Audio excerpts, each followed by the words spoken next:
امریکہ بین الاقوامی نظم و نسق کو برقرار رکھنے کی ضرورت پر زور دیتا ہے، لیکن اس نے غیر قانونی یک طرفہ پابندیوں کا استعمال کرتے ہوئے اپنے اندرونی قوانین کو بین الاقوامی قانون سے بالاتر رکھا ہے۔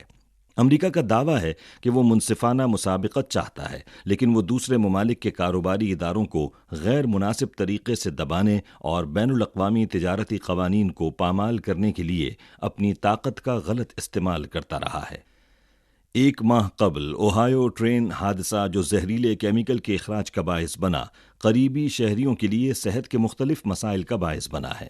اوہایو کے مشرقی فلسطین سٹی کی رہائشی مینڈی نے کہا کہ وہ حکومتی اہلکاروں کی باتوں پر بالکل بھی یقین نہیں کرتی ہیں، کیونکہ وہ اور ان کا بیٹا صحت کے مسائل کا شکار رہے ہیں۔ فروری کے آخر میں U S environmental protection agency کے ایڈمنسٹریٹر مائیکل ریگن نے ایک بار پھر جائے حادثہ کا دورہ کیا اور مقامی باشندوں کو یقین دلایا کہ پانی اور ہوا محفوظ ہے، لیکن ایک دن پہلے امریکی ماحولیاتی تحفظ کے ادارے سے وابستہ رہنے والی سابق سربراہ جوڈتھ اینکے نے میڈیا کو بتایا کہ مقامی لوگ کسی خاص وجہ سے بیمار ہو رہے ہیں اور ہوا اور پانی میں واضح طور پر کوئی مسئلہ ہے۔ یہ دو متضاد بیانات آفات کے دوران امدادی سرگرمیوں کے ساتھ ساتھ تحقیقات میں امریکی حکومت کی غیر ذمہ داری کو ظاہر کرتے ہیں۔ جوں جوں وقت گزرتا جا رہا ہے، زہریلے ٹرین حادثے کے مزید تباہ کن نتائج سامنے آ رہے ہیں۔ مقامی رہائشیوں کی بڑھتی ہوئی تعداد میں برونکائٹس اور دیگر بیماریوں کی تشخیص ہو رہی ہے۔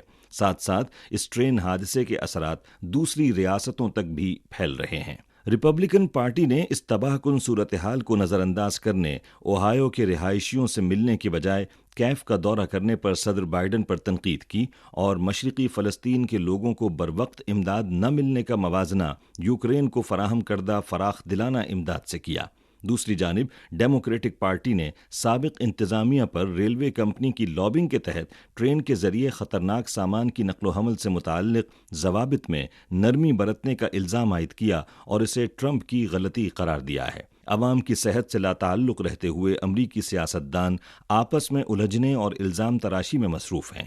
نیو یارک ٹائمز نے ایسے رویوں پر افسوس کا اظہار کیا کہ ٹرین حادثے پر بھی سیاست کی جا رہی ہے اور دونوں پارٹیوں کے سیاستدانوں نے اپنے سیاسی مقاصد کو آگے بڑھانے کے لیے اس قصبے میں لابنگ کی جہاں یہ واقعہ پیش آیا۔ بیرونی دنیا نے بھی واضح طور پر دیکھا ہے کہ غیر فعال امریکی جمہوری نظام میں سیاستدان اپنے مفاد اور تشہیر میں مصروف ہیں اور انہیں عوام کی پریشانیوں سے کوئی سروکار نہیں ہے۔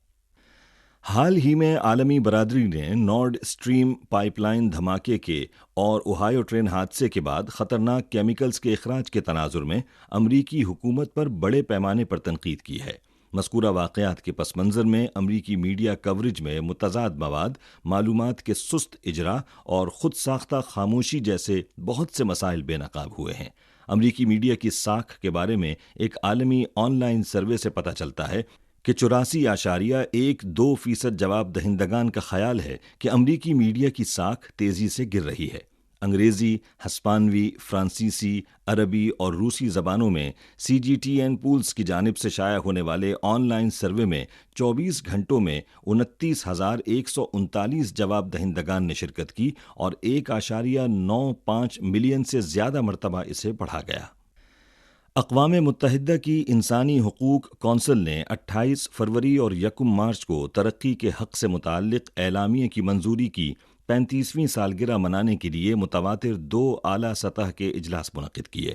اقوام متحدہ کی ڈیپٹی سیکرٹری جنرل آمنہ محمد نے اجلاس میں کہا کہ اعلامیے میں عوام کی مرکزیت پر زور دیا گیا ہے، کیونکہ عوام ہی ترقی کو فروغ دینے والے اور حتمی مستفید ہونے والے ہیں۔ پائیدار ترقیاتی اہداف کا حقیقی معنوں میں حصول اسی صورت میں ممکن ہے جب ہر کوئی ترقی کے عمل میں شریک ہو۔ بدقسمتی سے ایک انسانی حق کے طور پر ترقی کے حق کو وسیع پیمانے پر تسلیم نہیں کیا جا سکا ہے، اور وقت آ گیا ہے کہ ترقی کے حق کو دوسرے انسانی حقوق کی طرح ایک انسانی حق کے طور پر تسلیم کیا جائے۔ یاد رہے کہ دسمبر 1986 میں اقوام متحدہ کی جنرل اسمبلی نے ترقی کے حق سے متعلق اعلامیہ منظور کیا تھا۔ مارچ 2022 میں اقوام متحدہ کی انسانی حقوق کونسل نے 2023 میں اقوام متحدہ کی انسانی حقوق کونسل کے 52ویں اجلاس کے دوران ترقی کے حق سے متعلق اعلامیہ کی منظوری کی 35ویں سالگرہ منانے کے لیے ایک اعلیٰ سطحی اجلاس منعقد کرنے کی قرارداد منظور کی تھی۔ اسی کے ساتھ خبریں ختم ہوئیں۔ مزید خبروں، تجزیوں اور تبصروں کے لیے وزٹ کیجیے ہماری ویب سائٹ urdu.cri.cn